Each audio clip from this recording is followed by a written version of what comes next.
사무엘상 16장 6절에서 13절 말씀입니다.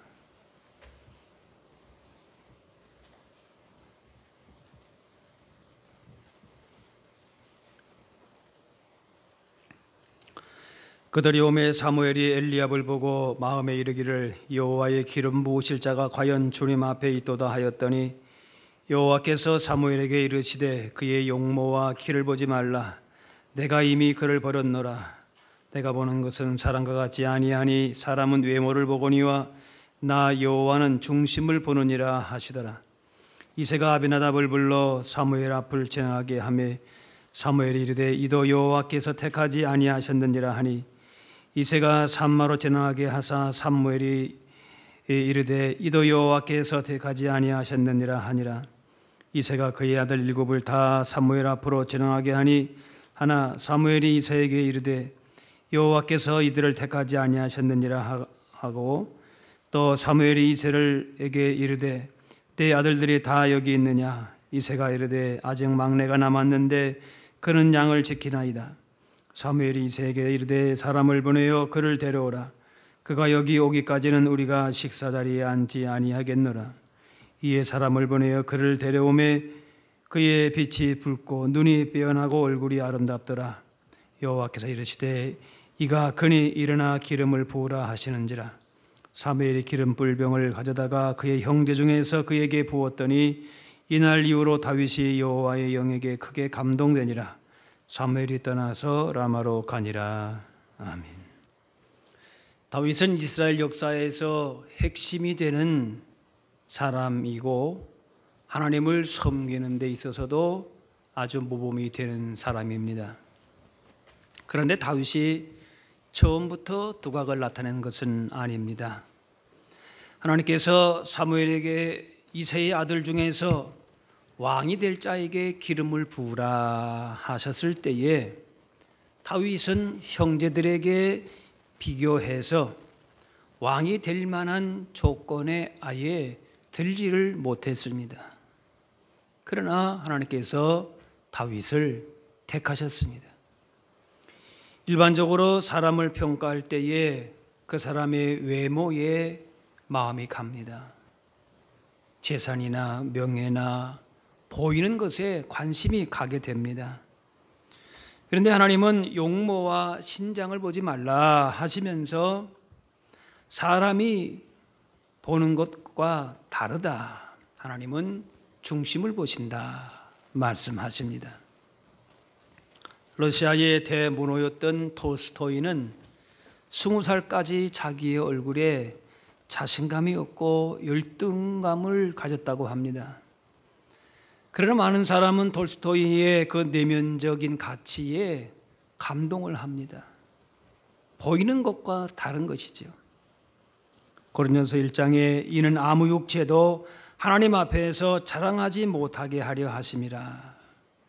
육체의 겉모습은 사람에게는 기쁨을 줄지 몰라도 하나님께서 보시는 것은 사람의 심령 중심이라는 것입니다. 이스라엘의 초대왕 사울은 용모나 키나 외모로 본다면 왕으로서 적합한 사람이었습니다. 하지만 그 중심에 하나님을 사랑하고 공경하는 마음이 없었기 때문에 결국 하나님을 실망시킨 것입니다.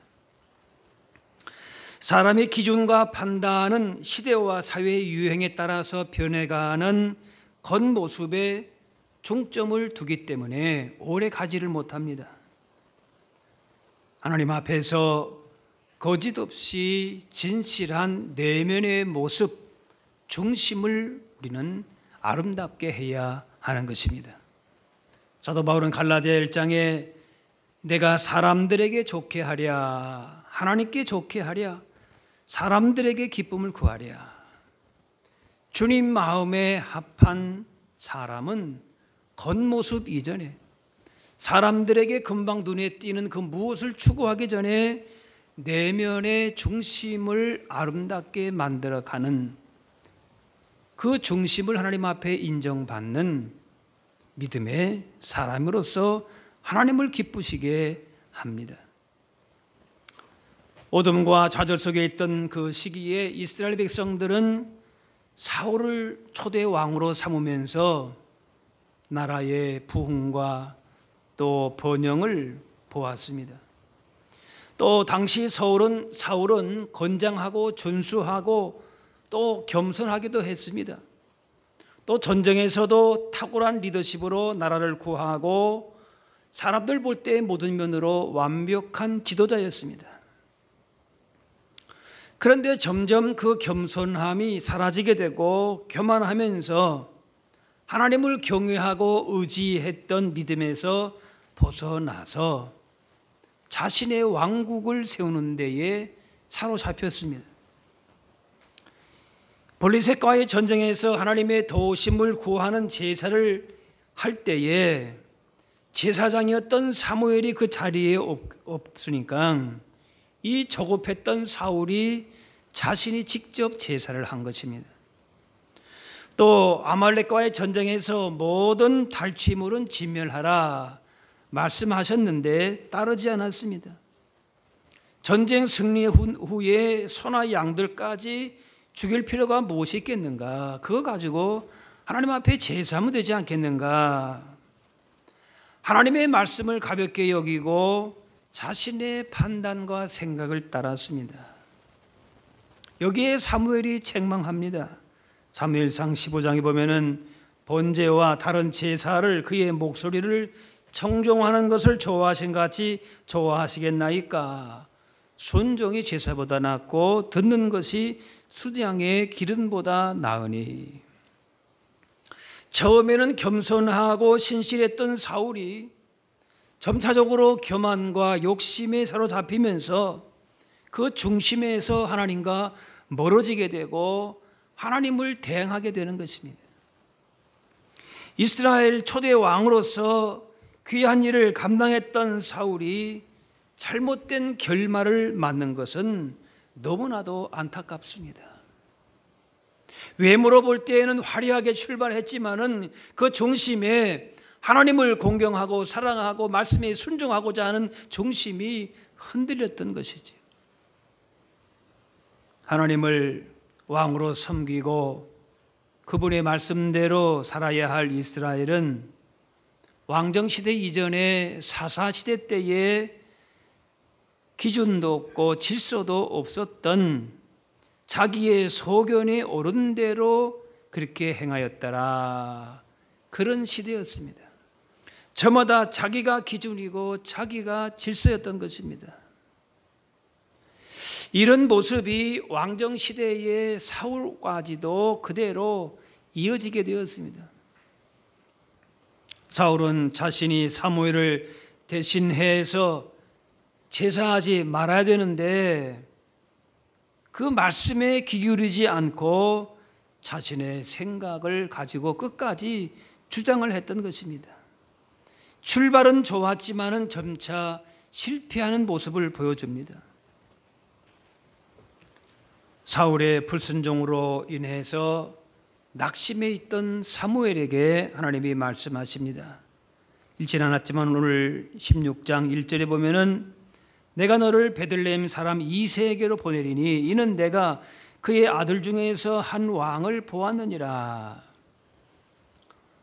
이스라엘의 희망이었던 사울은 이렇게 타락했지만은 하나님께서 다른 왕을 준비하고 계셨습니다.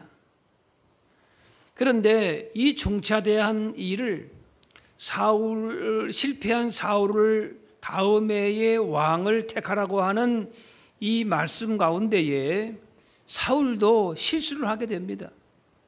오늘 본문의 6절에 보니까 사무엘이 엘리압을 보고 마음에 이르기를 여호와의 기름 부으실 자가 과연 주님 앞에 있도다. 키가 크고 용모가 아름다웠던 장자였던 엘리압을 외모를 보면서 하나님께서 택할 자가 이 사람이다. 그렇게 판단했습니다.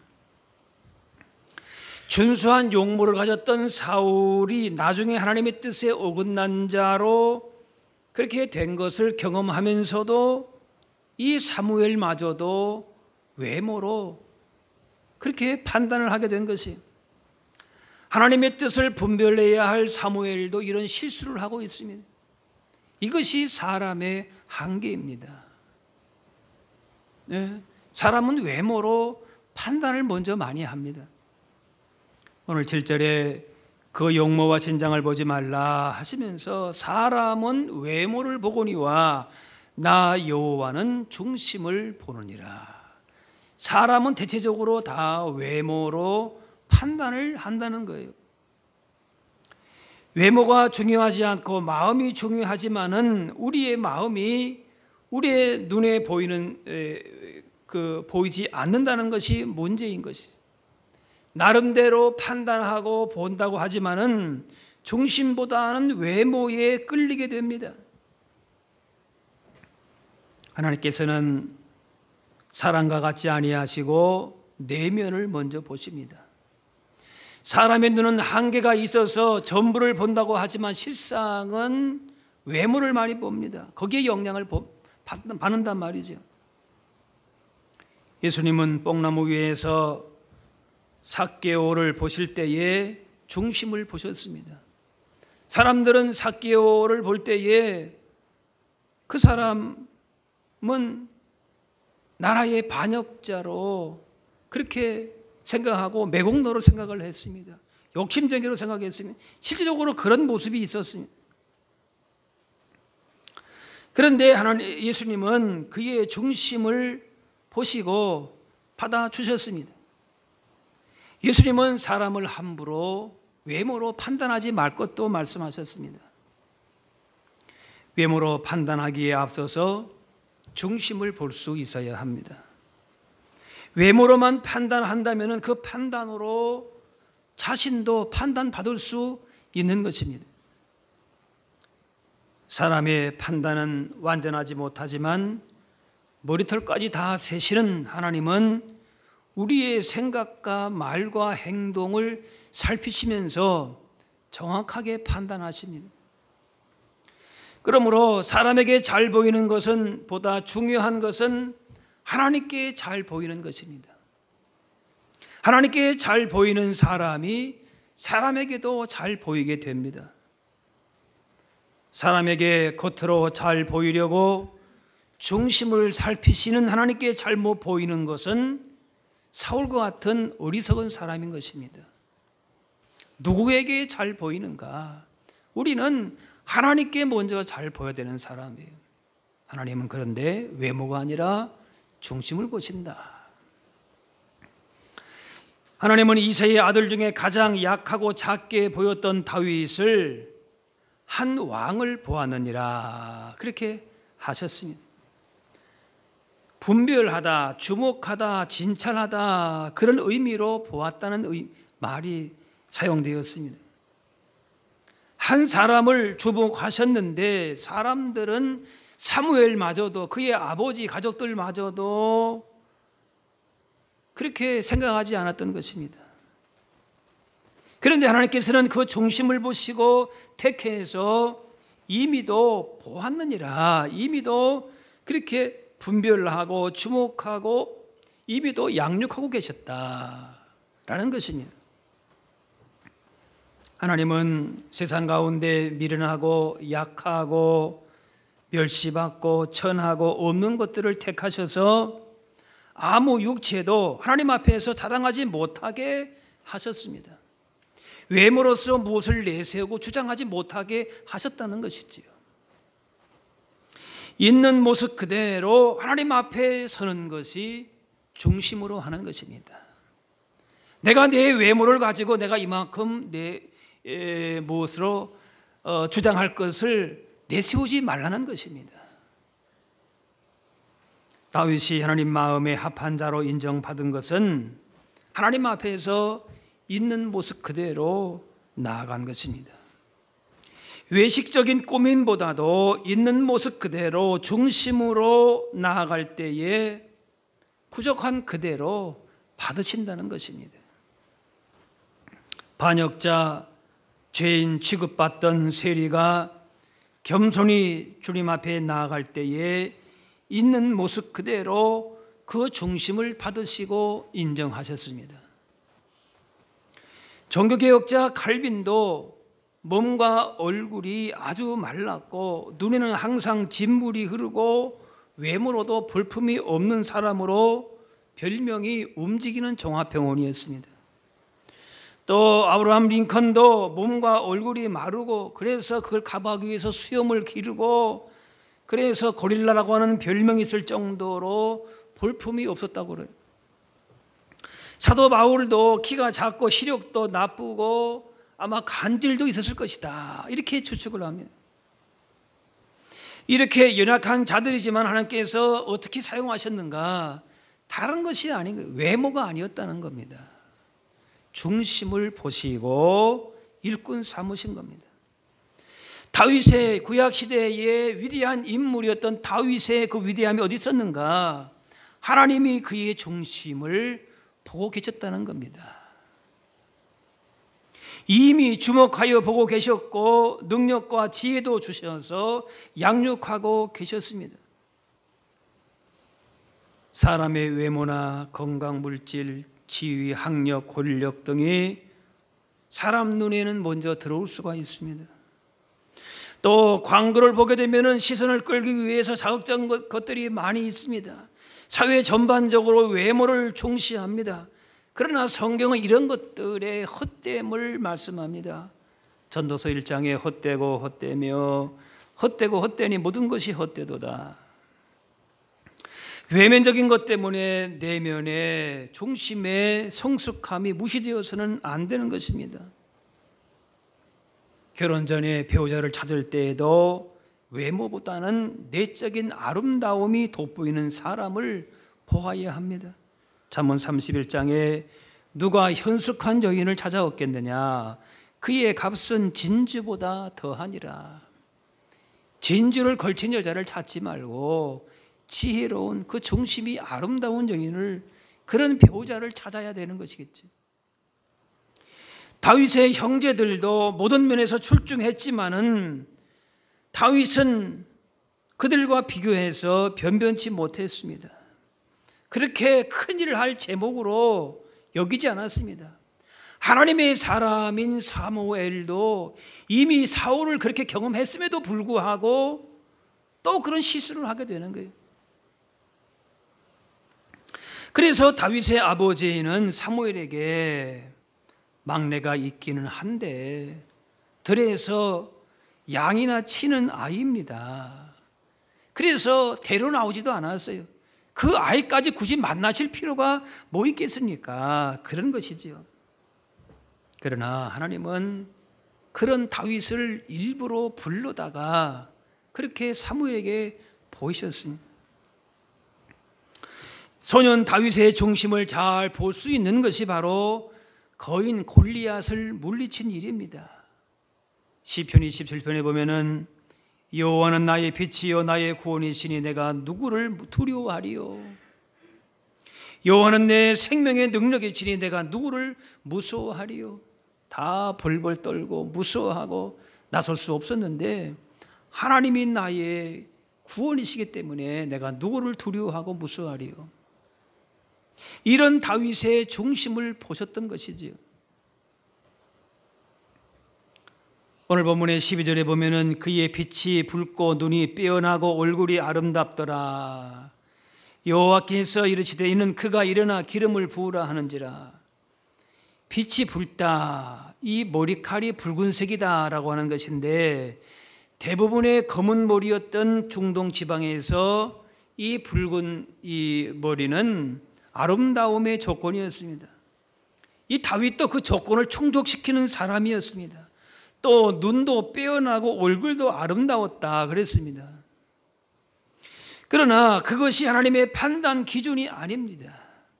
다윗의 출중한 외모도 분명히 있었어요. 없었던 것은 아니에요.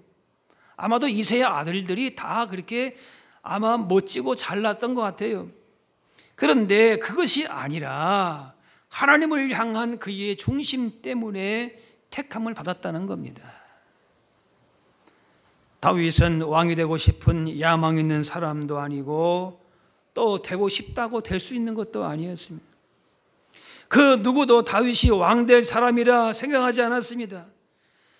또 다윗 자신도 자신은 아닐 것이라 생각했는데 오히려 그것이 불필요한 욕심이나 또 인간적인 생각을 정리할 수 있게 되었습니다. 사무엘이 그런 다윗에게 기름을 부었더니 하나님의 영이 임했고 이후에 계속해서 사울의 다윗의 사역 가운데에 용기와 힘을 주었습니다. 그러나 하나님의 신이 떠난 사울은 더 이상 주의 일을 감당할 수가 없습니다. 그래서 오늘 사무엘 16장 14절에 보게 되면은 여호와의 영이 사울에게서 떠나고 여호와께서 부르시는 악령이 그를 번뇌하게 한지라. 힘이 세었던 삼손이 하나님의 신이 떠나게 되니까 그 힘을 다 잃어버렸듯이 하나님을 떠나 자기 마음대로 했던 사울도 급기야 악령이 종이 되고 말았습니다. 하나님의 은혜가 다스리지 않으면은 죄가 그 사람을 지배하게 됩니다.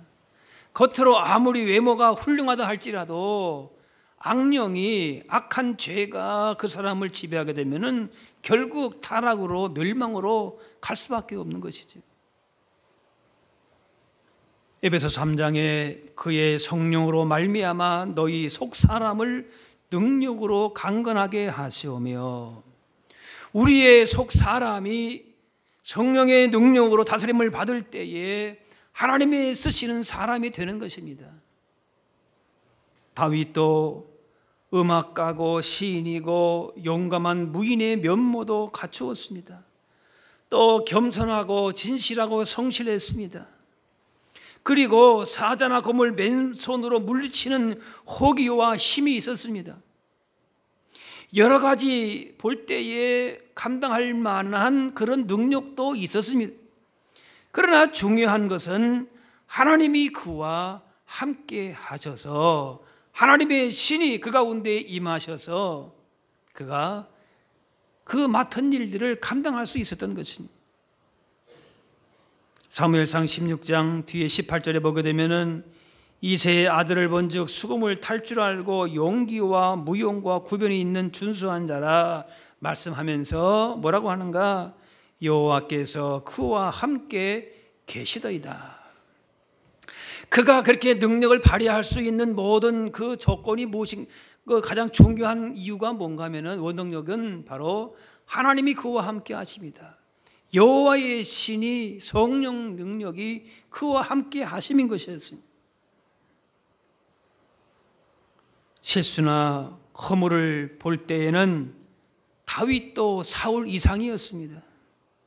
그러나 그는 중심을 보시는 하나님과 언제나 동행했습니다. 일생의 실수와 허물도 컸지만은 겸손하여서 즉시 회개했습니다. 왜? 그 마음이 언제나 하나님께로 향했기 때문에 그랬습니다. 하나님 말씀에 그의 귀가 열려 있었기 때문에 그렇습니다.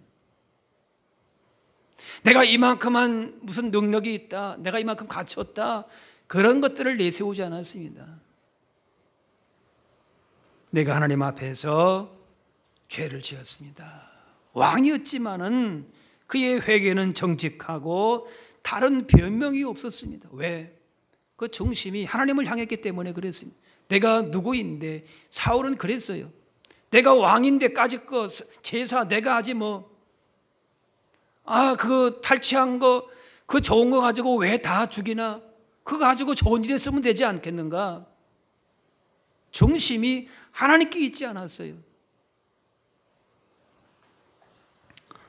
시편 51편 6절에 다윗은 회개할 때 이렇게 말합니다. 중심의 진실함을 주께서 원하시나니 시온이 내 속의 지혜를 알게 하시리이다. 하나님께서 중심의 진실함을 원하시는 것을 알고 죄 가운데서도 타락했어도 넘어져 있는 그런 실수했어도 하나님을 바라보고 정직하려 했어요. 왜? 하나님은 내가 왕인데, 내가 이 정도의 능력이 있는데, 아니, 하나님은 그걸 보시지 않는다는 거예요. 애당초 자기가 왕 된 것이 자신의 능력이 아니라는 것을 잘 알고 있었습니다. 그래서 어떤 상황에서도 하나님 앞에 겸손하게 나아갔어요. 시편 131편에 여호와여 내 마음이 교만하지 아니하고 내 눈이 오만하지 아니하오며 내가 큰 일과 감당하지 못할 놀라운 일을 하려고 힘쓰지 아니하나이다. 하나님께서 불러 쓰시니까 감당할 뿐인 것이지 자신의 능력으로 왕위에 오르고 내가 무엇을 한다 그런 생각이 없었던 것이, 이것이 하나님이 보시는 겸손이고 중심의 진실한 믿음입니다. 사람들은 외모와 화려한 경력과 그런 것에 관심이 있지만은 하나님은 그 마음속에 무엇이 있는지를 보시면, 사람은 알지 못해도 하나님이 그 중심을 아시면 되는 것이, 좋은 능력이 있어도 하나님이 함께 하시지 않으면은, 그 중심이 하나님께로 향해 있지 않으면은 그 어떤 것도 아무 소용이 없습니다. 헛되고 헛된 것뿐인 것이, 하나님이 함께 하시고 지키시고 사용하실 때에 우리의 연약함을 통해서도 얼마든지 놀라운 일들을 보게 되는 것입니다. 하나님이 함께 하시는 자를 세상에 어떤 능력 있는 자도 함부로 할 수 없는 그런 사람을 하나님이 세워 가시는 것이지요. 하나님의 은혜를 떠난 사울 같은 사람은 세상 왕으로 대접받더라도 결국은 악한 길로, 하나님과 관계없는 길로 그냥 가는 것이죠. 주님은 육신의 부요함을 자랑하지 않고 주님을 자랑하고 은혜를 자랑하는 자들의 그 중심을 보시고 결국 책임져 주시고 높여 주십니다. 사람들은 하나님의 중심을 알아주신다라는 것으로 충분하지 않다고 생각들을 합니다. 알고는 있는데 중심을 아신다, 거기에 대해서 그렇게 큰 의미를 두지 않는다는 거예요. 왜? 사람은 외모에 마음을 가기 때문에 그래요. 가령 하나님께서 다윗의 중심을 보셨어도 만약에 다윗이 평생 들판에서 양이나 치게 되었다 그러면은 하나님의 그 중심을 알아주셨던들 무슨 유익이 있겠는가? 그러면 그럴 것이, 하나님의 중심을 보시고 인정하셨기 때문에 그렇게 다윗이 왕으로서 불러주시는 일이 있을 것이라, 그렇게 우리가 다 시나리오를 우리가 다 짭니다. 기대합니다. 하나님이 다윗을 왕으로 선택하셨기 때문에 역시 하나님이 알아주시니까 잘 되었다 생각합니다. 하지만 하나님의 중심을 보시고 진심을 알아주셔도 우리가 볼 때의 외모로 별일이 일어나지 않을 것 같을 때에 우리는 때로 실망하게 됩니다. 다 우리가 외모로 보이는 것으로 판단하는 것입니다. 그러면서 하나님이 중심을 보신다 그랬는데 그러면은 도대체 무슨 좋은 일이 일어났느냐, 그런 생각이 드는 것이. 그러나 기억해야 될 것은 다윗이 왕으로 선택되고 그렇게 왕의 자리에 오른 것이 그의 성공이 아니라는 거예요. 하나님께서 그의 중심을 보시고 알아주셨다는 것이 그의 성공이고 진정한 복인 것이죠. 그래서 다윗은 이렇게 얘기합니다. 노래합니다. 시편 84편에 주의 궁정에서의 한 날이 다른 곳에서의 첫날보다 나은즉 악인의 장막에 사는 것보다 내 하나님의 성전 문지기로 있는 것이 좋사오니. 지금 내가 왕궁에 있다고 해서 그게 나에게 성공이고 복이 아니라는 거예요. 하나님의 전에서 하나님과 교제하고 하나님이 나와 함께 하신 그것을 기뻐하며 감사하며 그것으로 인해서 나는 복 있는 자라고 하는 사실을 고백하는 것, 그것이 귀하다는 것이지.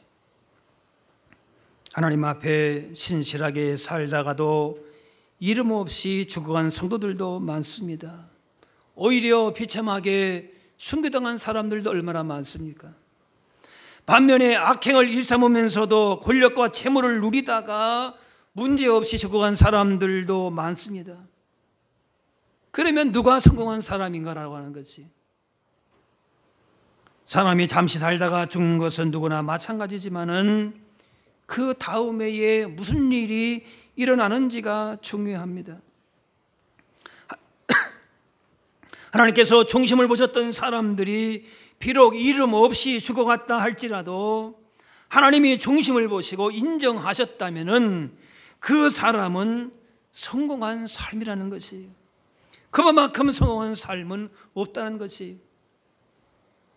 하나님이 외모만 보신다면은 소망이 없을 수 있어도 중심을 보시기 때문에 하나님 앞에 진실하고 정직하며 하나님의 인정을 받는 자가 될 때에 진정 그 사람이 성공한 사람이고 복 있는 자가 되는 것이. 이세의 막내 아들로서 아버지와 사무엘에게서도 인정받지를 못했지만은 하나님은 그 중심을 어린 소년 다윗이었지만은 하나님께 인정을 받아서 이스라엘 왕이 되고, 중요한 것은 하나님 마음에 합한 자가 되어서 그 기쁨과 복을 누렸다는 것이에요. 왕이 되어서가 아니라니까요. 하나님께서 그 마음에 합한 자라고 약속의 말씀을 주시고 그와 함께 하신 것을 통하여서 자기가 오히려 성전의 문지기로 있는 것 그 자체가 나는 더 기쁘다, 그런 고백을 한 것입니다. 하나님 앞에서 중심을 인정받고 이런 하나님 나라에 주시는 복을 누리면서 그렇게 주님 안에서 주님과 더불어서 귀하게 더욱 쓰임 받을 수 있는 저와 여러분들이 다 될 수 있기를 바랍니다. 기도하겠습니다. 사랑의 아버지 하나님, 우리를 주의 크신 사랑과 능력으로 구원으로 붙들어 주셔서 풍성한 은혜와 복을 받아 누리게 하시니 감사합니다. 우리의 중심을 살피시며 있는 모습 그대로 받아주시는 주님 앞에서 언제나 겸손하며 진실함으로 우리 가운데 이루시고자 하시는 주님의 거룩하신 뜻만이 온전히 증거되게 하여 주옵소서. 삶의 모든 것이 주님의 은혜임을 고백하며 주님 오시는 그날까지 우리의 중심이 진리의 말씀 안에, 성령 안에, 주님 은혜 가운데에 굳게 서서 주께서 우리 가운데에 이루시고자 하시는 주님의 거룩하신 뜻만이 우리를 통하여 온전하게 나타나게 하여 주옵소서. 감사드리며 예수님의 이름으로 기도하옵나이다.